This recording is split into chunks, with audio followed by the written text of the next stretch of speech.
कार्यकर्ताओं को मैं नमन करता हूं। सबको राम राम। साथियों,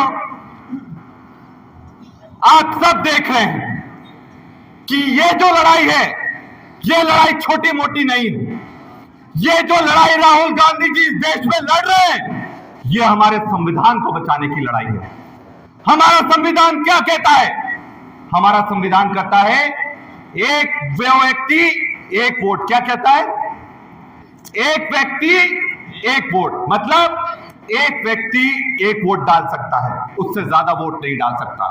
और यही हमें ताकत देता है कि सब बराबर हैं, चाहे वो अमीर का वोट हो, चाहे वो गरीब का वोट हो, चाहे वो सामान्य वर्ग का वोट हो, चाहे वो दलित का वोट हो, चाहे वो आदि हो, चाहे वो अल्पसंख्यक का वोट हो, चाहे वो पिछड़ा का वोट हो, चाहे अति पिछड़ा का वोट हो, सबको एक वोट देने का अधिकार है।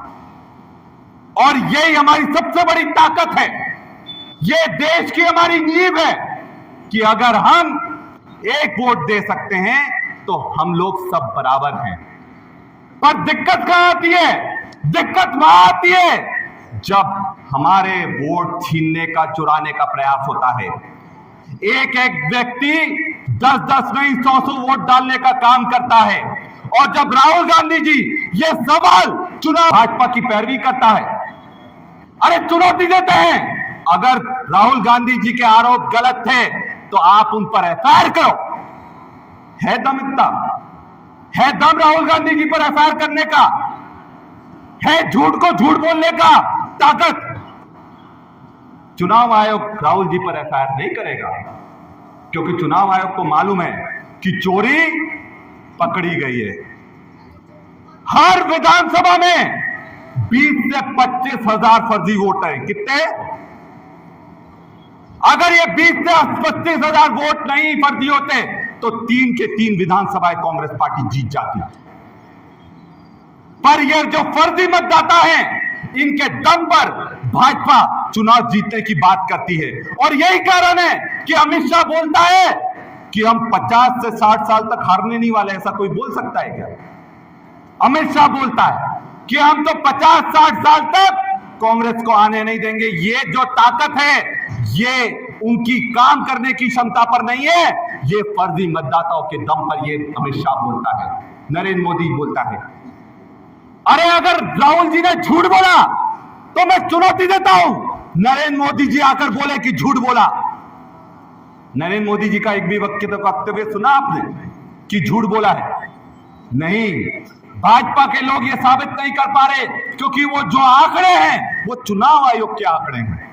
और चुनाव आयोग के आंकड़े के दम पर यह पता चला कि एक विधानसभा में 10,000, 20,000, 30,000, 40,000, 50,000, 60,000, 70,000, 80,000, 1 लाख नहीं, 1,10,000 वोट फर्जी एक एक विधानसभा में निकले। कितने निकले? 1 लाख वोट। आप सोचो, अगर 1 लाख वोट फर्जी होंगे तो चुनाव जीता जा सकता है क्या? जीता जा सकता है क्या? हम लोग इतना पसीना बहाते हैं, 5 साल मेहनत करते हैं, दिन रात एक करते हैं, किसी से घूस नहीं लेते हैं, किसी को प्रताड़ित नहीं करते हैं, किसी को डराते नहीं है, धमकाते नहीं है। पर चुनाव आते ही बीजेपी वाले बोलते हैं हम तो चुनाव जीत रहे हैं। हमेशा यह बोला जाता है, कहीं आपको बीजेपी के लोग सभा लेते हुए नहीं दिखेंगे, उनके प्रचार में नहीं दिखेंगे, पर कहते हैं रात में घूमते। अरे रात में ऐसा क्या घूमते हो भाई? रात में तो चोर घूमते हैं, रात में तो चोर घूमते हैं। और बीजेपी वाले यही बोलते ना, अरे हमारे लोग तो रात रात भर घूमते हैं। अरे भाई, रात में ऐसा कहां घूमते हो कि कहीं नहीं दिखते, पर जब मतपेटियां खुलती हैं, जब ईवीएम खुलती है तो उनको धड़ाधड़ वोट पड़ते हैं। तो हकीकत यह है, लोग उनके साथ नहीं है। आपने देखा होगा अभी खाद के लिए कितने लोग लाइन लगा रहे कि नहीं लगा रहे किसान? कितने लोग खाद के लिए लाइन में लगे? जरा हाथ उठाओ। सब लोग खाद के लिए लाइन में लगे। खाद नहीं मिल रही है, और खाद 700 रुपए बोरी मिल रही है। सही गलत तो नहीं बोल रहा हूं? सही है कि नहीं है? चाहे डीएपी हो, चाहे यूरिया हो। अभी 3 दिन पहले हमने आंदोलन करा था राणापुर में, खाद की बोरियां लेकर पहुंच गए तहसील पर। अरे भाई, अगर आपको पता है कि खाद की इतनी ज्यादा जरूरत है तो पहले से खाद क्यों नहीं व्यवस्था करते? तो सरकारी की कमजोरी है कि नहीं है? कितने लोगों को लगता है सरकार की कमजोरी है? जरा हाथ उठाओ, है कि नहीं है? जब हमारी खाद, हमारा पैसा, तब भी आप हमारे लोगों को खाद नहीं दे रहे हैं। और अगर अभी खाद नहीं दी तो बाद में खाद का कोई औचित्य रह जाएगा क्या? रह जाएगा क्या? कोई औचित्य नहीं रह जाएगा। तो अगर करना था व्यवस्था तो इनको पहले करना था। हम लोग जाकर कलेक्टर से भी मिले, एसडीएम से भी मिले, आंदोलन भी करा, और वो बोलते कि पर्याप्त खाद खाद होती तो रात भर सुबह 4-4 बजे लोग लाइन में खड़े होकर चप्पलों से लाइन नहीं लगाते। और अगर ये चुनौती देता हूं और चेतावनी भी देता हूं कि अगर ये चलता रहा तो ये जितने लोग चप्पल लगा रहे हैं ना, ये चप्पलों की मालाएं तुम्हें पहनाएंगे हम लोग, ये चप्पलों की मालाएं तुम्हें पहनाएंगे। क्योंकि किसान का अधिकार है। एक तो पानी इतना गिर गया, फसलों का नुकसान हुआ कि नहीं हुआ? सबका हुआ कि नहीं हुआ? कितने लोगों का नुकसान हुआ? जरा हाथ उठाओ। हर जन के खेत में नुकसान हुआ है। अभी तक सर्वे करने के लिए कोई भी प्रशासनिक अधिकारी आया क्या? कोई नहीं आया। हमने अधिकारियों से बात करी, बोले अभी तो नुकसान ही नहीं हुआ। अरे जब पूरी फसलें चौपट हो जाएगी तब सर्वे करने आओगी क्या? अभी आना चाहिए कि नहीं आना चाहिए? कोई नहीं आ रहा। फसलें खराब होती जा रही है, नुकसान होते जा रहा है, यूरिया नहीं मिल रहा, डीएपी नहीं मिल रहा।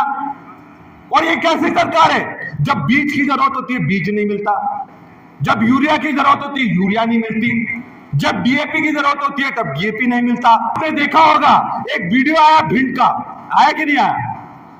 बीजेपी का विधायक कलेक्टर की कॉलर पकड़ने जा रहा है। आप सोच लो, इनके विधायकों की यह हालत है तो आम जनता की क्या हालत होगी? सही है कि नहीं है? और थोड़े दिन रुक जाओ, इनके हर मंत्री को जूते पड़ने वाले हैं, कोई नहीं दिखेगा। भाजपा के लोग, आपने देखा होगा, धीरे धीरे भाजपा के गमछे कम होते जा रहे हैं। हुआ कि नहीं? हो रहा है कि नहीं हो रहा? हो रहा है कि नहीं हो रहा? शुरू में जब सरकार आई थी तब सब गमछा पहनकर घूमते थे। मतलब सरकारी कार्यालय में जाकर देख लो, सब गमछा पहनकर घूम रहे हैं।